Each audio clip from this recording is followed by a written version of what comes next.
Just before we continue with today's episode, quick reality check for you. Have you ever Googled yourself and stumbled across one of those people search sites? Yeah, you know, the ones where suddenly is your home address, your phone number, family details, just hanging out there online. Not great, is it? And look, that's all thanks to data brokers who quietly buy and sell your info like you're some sort of product on a shelf. Here's the kicker. This data isn't just floating around in some harmless corner of the web. It's being sold to anyone willing to pay. That can mean telemarketers, nosy exes, even scammers with a new AI trick up their sleeve to mimic voices of loved ones. It's why personal data is both incredibly private and, ironically, disturbingly public. But here's where Incogni steps in. Their whole job is taking your data off of these sites automatically. You just set up an account, let Incogni know whose info it's protecting, yours, obviously, and they go to bat with the data brokers on your behalf. And the best part, it's not just a one-time thing. Incogni keeps tabs on new records and tackles them whenever they pop up, so you stay protected long-term. It's very easy, no headaches, no back and forth, it's just done for you. So if you're done with telemarketers, creepy online profiles, and the looming threat of identity theft, Incogni's got you covered. Get 60% off your annual plan at incogni.com/shadows with the code SHADOWS and reclaim your data today. That's incogni.com/shadows, link in the description. Big thank you to Incogni for sponsoring the video, and now back to it. On January 15th, 1919, a large storage tank located in the north end of Boston, Massachusetts burst. That storage tank had contained 2.3 million gallons of molasses, weighing roughly 12,000 tons. The giant sugary wave rushed through the street, killing 21 people and injuring 150. So how did this happen? Molasses is a viscous substance, about 1.5 times denser than water, and it is notoriously slow. Colloquially, slow-moving people and objects are referred to as being as slow as molasses. Well, tracing the origins of that phrase, it was originally as slow as molasses in January, indicating that the viscous molasses moved even slower in cooler temperatures. But January was when the molasses flood took place. So how did the wave of molasses reach speeds of 35 miles per hour, and why did they need so much of it in the first place? Well, molasses is a byproduct from the production of granulated sugar. Sugarcane stalks are pressed to extract their juice, containing primarily water and sugar. This is then boiled until the sugar crystals form. Once the sugar crystals are removed, the resulting liquid is light molasses. The light molasses are then boiled a second time to extract more sugar crystals, but the additional heat of the second boiling causes some of the sugars to break down and caramelize, and that's what gives molasses its signature dark color. Now, there are a couple of uses of molasses that most people are aware of. First, it can be used as a sweetener in food. Molasses is a key ingredient in brown sugar, barbecue sauces, gingerbread, and other baked goods.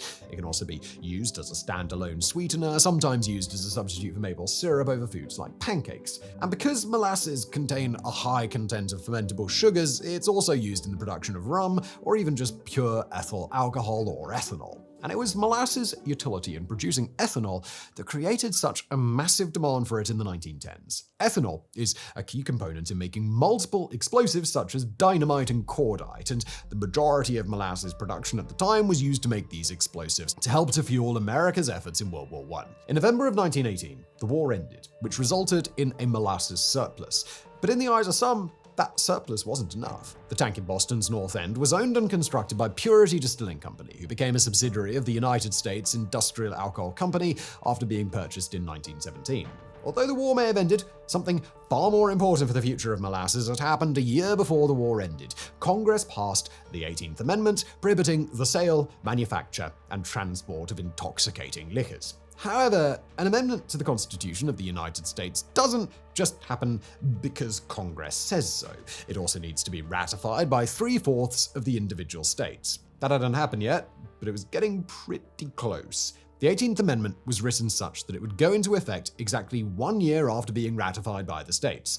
Since they were already closing in on the 36 states required for the 18th Amendment to be ratified, as far as Purity Distilling Company was concerned, this meant that the race was on. They had to acquire as much molasses as possible so that they could produce and sell as much rum as they possibly could before the 18th Amendment took effect, and that meant their storage tank in Boston had to be filled to absolute capacity. Somewhat ironically, the 18th Amendment was ratified the day after the molasses flood. Alright, now that we understand why Purity Distilling Company needed millions of gallons of molasses when their tank was built in 1915 and in the years that followed, let's talk about the tank itself. Simply put, bit of a disaster. When war broke out in Europe and the demand for industrial alcohol that could be used for explosives skyrocketed, PDC recognized that they needed a location that could store a massive amount of molasses. They'd previously been purchasing molasses from a third-party seller in South Boston, but they wanted to increase profits by cutting out the middleman. Demand was reaching all-time highs in 1915, and so the company's president tasked Arthur Gell with heading up the project to construct the tank. Gell was the company's secretary, and he had no architectural experience, no technical experience, and had no idea how to read building plans or blueprints. He also knew nothing of the safety features that were required. All he knew was that he absolutely had to get the tank built before December the 31st because they already had an order of over 700,000 gallons of molasses arriving at Boston Harbor from Cuba on the 31st. The president had made it very clear that Gell's standing in the company was fully dependent on the success of this project. If it succeeded, Gell would receive a big promotion. If it failed, then when the shipment arrived, the molasses would be dumped into the harbor, along with any future Gell had with the company. Failure was just not an option. Shortly after being given this assignment, Gell identified the perfect plot of land to construct the tank. It was located right between Boston Harbor and a residential area that was near the train tracks. This meant that molasses could easily be moved from the harbor to the tank, and then from the tank to the railway to head to PDC's distillery in Cambridge.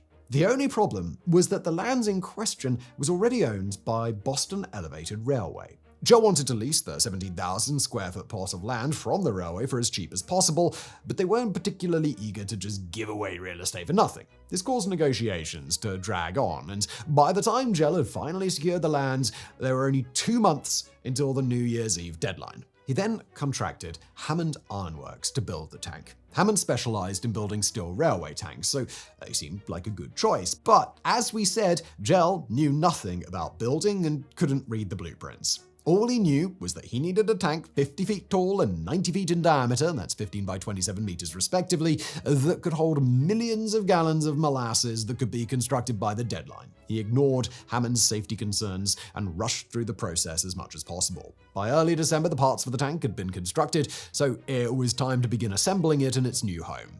Unfortunately, because of the rushed timeline, the tank wasn't actually built to specification. Hammond testified in a civil trial following the flood that all of the steel plates he delivered were thinner than what had been specified in the blueprints because it was the only way to meet Gell's inflexible timeline. Modern analysis has concluded that the steel was only half as thick as it should have been at a bare minimum. An MIT professor at the time investigated the flood and concluded that in addition to the steel being too thin, the plates were connected using an insufficient number of rivets. But perhaps one of the biggest shortcuts taken by Gell during the entire process was the stress test. Once the tank was complete, it would have been standard practice to fill the tank completely with water to test for leaks. However, going through with these standard safety measures would be an expensive process. Not only would PDC have to purchase millions of gallons of municipal water, but the testing process would take weeks. Since construction hadn't begun until early December and was slowed down by multiple snowstorms, there simply wasn't time for any of that. Instead, Gell just had the 50-foot tank tall filled with 6 inches of water, saw that the tiny amount of water wasn't leaking, and just called it good enough. Now, if you're wondering how on earth this structure could have passed inspection, the answer's simple. It didn't. That's not to say that it failed inspection, it just never got an inspection. The tank was classified as a container, not a building, and as such, it wasn't subject to the same regulations that a residential or commercial building would have been. The tank was declared open for business on December the 29th, and it received its first scheduled shipment on the 31st. And most importantly, Gell got the promotion and the big fat raise that he was promised for getting the project completed on time. Of course, it was obvious from the start that the tank was poorly constructed. It was reported to groan and vibrate whenever molasses were added, and it began leaking from the rivets as soon as the first shipment of molasses was delivered. Although it should have been cause for concern, the tiny leak was actually quite popular with the locals, and neighborhood children would come by every afternoon to coat sticks with the free molasses that were oozing out of the tank. Families would even collect the molasses for use in their homes as well.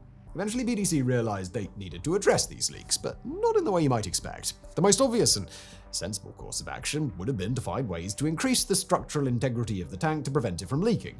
But PDC's answer was instead to paint the entire tank brown. That way, parts of the tank that were stained from leaking molasses would be the same color as the rest of the tank, thus making it less visible that the tank was a giant leaking mess. They also tried to patch the leaks by filling them with caulk, but that was never going to be an enduring solution.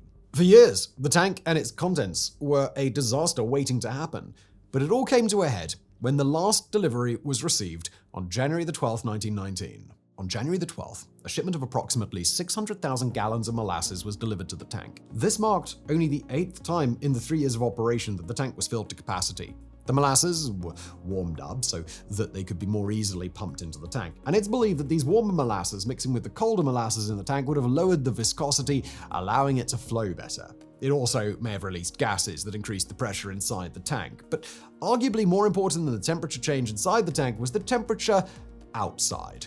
January 14th was a bitterly cool day, typical of Boston that time of year. The temperature was only 2 degrees Fahrenheit or minus 17 Celsius.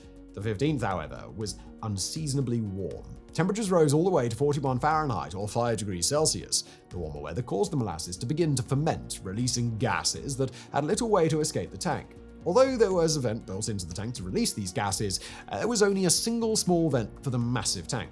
Molasses also expand when heated, and the tank was already filled to capacity. All of the extra pressure was simply too much. And at approximately 12:30 p.m., the tank finally burst in explosive fashion. Rivets fired out of the tank with such force that witnesses said it sounded like a machine gun going off. The wave was reported as initially being 25 feet tall, 160 feet wide, and traveling at 35 miles an hour. Modern reconstructions of the event have verified that these numbers are credible, and the destructive force of that wave of sugary goodness was unimaginable. Since the land was owned by Boston Elevated Railway, the tank was naturally located right next to one of their elevated tracks. A 1-ton piece of steel from the exploding tank struck the track, causing it to fall to the ground. Though this didn't cause a train crash, the force of the molasses wave was enough to knock a nearby train off the elevated track. Fortunately, the trains were paused for lunch and thus had no passengers, otherwise the death toll could have been much higher. A group of firemen at a local fire station were playing a game of cards on their lunch break when one of them looked out the window and saw the wave approaching. Only one had time to escape the building before the wave crashed into the fire station, lifting it off its foundation and carrying it in the direction of Boston Harbor. The station did eventually settle back on the grounds, though at least one truck was thrown into the harbor by the wave. It took hours to rescue the remaining firemen, by which time one of them, 38-year-old George Leigh, had already drowned. As the wave destroyed buildings, it picked up the debris and carried it towards the next victims. Of the people who died that day, those that were crushed by the debris or suffered fatal wounds after being struck by it would have been considered the lucky ones, as they had the quickest deaths. Most deaths in the flood were slow, like that of 10-year-old Maria D'Estarcio. She had been spending a lunch break from school gathering firewood near the tank with her 8-year-old brother Antonio and another neighborhood boy, 10-year-old Pascal Ian Tosca. The children were immediately caught by the wave when the tank burst. Antonio was flung headfirst into a light post but managed to survive. Pascal collided with a railway car, killing him instantly. But Maria was dragged along by the molasses, eventually being trapped underneath the weight of it until it engulfed her throat, causing her to suffocate to death. Unfortunately, these deaths by suffocation were the most common, especially as the day dragged on. Although the flood only spread out about 2 blocks, the thick, sticky nature of molasses meant rescue efforts were very difficult. The liquid was up to a foot deep, and the temperature began to drop as the hours went by. This made the molasses thicken, and for those who were trapped, escape or rescue became even more difficult. Initial reports varied, with 150 injured and anywhere from 11 to 15 dead. Because some of the victims had been washed out into Boston Harbor, it took months before all of the bodies were recovered and the final death count of 21 was established.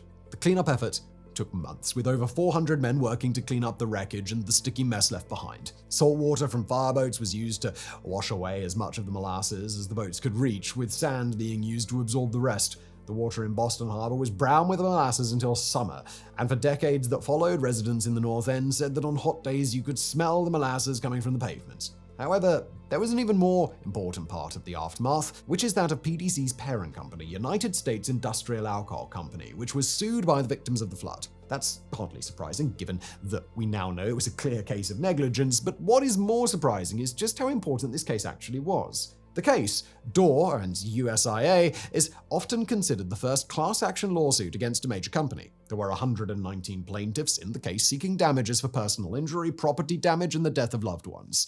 Of course, USIA denied the allegations of negligence, instead putting forth a different version of events. Because much of the molasses had been used to make wartime explosives, they argued that the flood was caused by an Italian anarchist who detonated a bomb to destroy the tank. However, one of the few things Gell did right with this project was ensuring that there was a police officer patrolling the tank 24/7 to guarantee that no such thing would happen. The trial lasted for years, with over 1,000 witnesses testifying, and in the end, a court-appointed auditor found USIA responsible. They were forced to pay $628,000 in damages, or over $11 million today. But the case wasn't just important for being the first-class action against a major company. USIA's liability in the case paved the way for modern regulations that try to prevent things like this from happening. Don't forget, there was absolutely no government oversight in this construction project at all, and even the people building it knew it wasn't safe. But hey, at least it got Gell his promotion.